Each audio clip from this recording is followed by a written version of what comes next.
the nation to allow women to get birth controls and other hormonal contraceptives directly from their pharmacists without a doctor's prescription. The two states are at the forefront of a national movement to give women access to over-the-counter birth control. Senate Democrats introduced a similar bill in Congress just last month. The measures are being hailed by women's health advocates who point out that men have long had an easier time getting birth control by simply purchasing condoms over the counter. But other health professionals disagree. They say hormonal birth control poses a health risk for many women and that prescribing it without a screening, a proper screening that is a bad idea. Joining me now is Terry O'Neill, president of the National Organization for Women. Terry, thank you very much for joining us. First of all, your reaction to this development in both California and Oregon.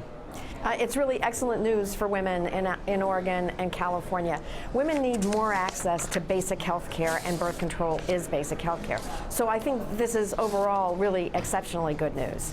Terry, explain to us, if you can, a little bit what these changes at pharmacies mean and what they don't mean for folks watching.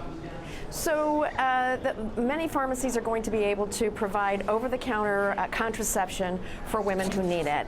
You know, as one young woman said, it's just much easier for her to go to her pharmacy than to make an appointment with her doctor, go see the doctor, get the prescription, go back to the pharmacy, and get the prescription filled at the pharmacy. We know that hormonal birth control is extremely safe. We know that it prevents pregnancy better than many other forms of birth control. And here's the important thing. Preventing pregnancy is extremely important for women's health.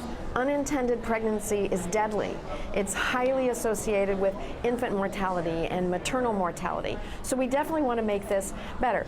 Obviously, we also want women to have their annual Well Women visit, which must be covered by their health insurance with no copay under the Affordable Care Act. So we need to make sure that this is all part of a seamless delivery of reproductive health care for women. The American College of Obstetricians and Gynecologists has recommended that hormonal contraception be made available over the counter, saying though that the risk for serious side effects are very low.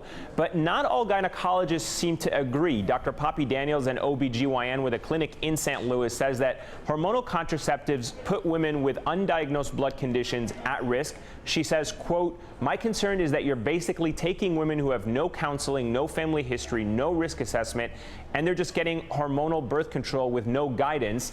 To put hormonal contraception on the same aisle as Tylenol and Zantac is absurd." In your opinion, are there cases where taking this type of birth control without a physician's oversight could put a woman's health at risk? Well, the thing is, Eamon, that that's not going to happen, not in Oregon or in California. In both states, the way they pass this law, there does have to be some screening. There has to be, the pharmacist is required to talk to the woman and do some screening sort of thing. They're working out the specific requirements for the pharmacist. So this is not putting it on the shelf right alongside the aspirin. That's a complete misconception. And it's really surprising to me that a responsible physician would suggest that that's what's going on. Terry, you brought up the issue of insurance, and obviously there are still unresolved questions about whether insurance companies will pay for birth control bought over the counter. What's your understanding at this point on how that is being resolved? Well, the law of the land is the Affordable Care Act, which provides that preventive care must be fully covered by insurance companies with no copays and no high deductibles.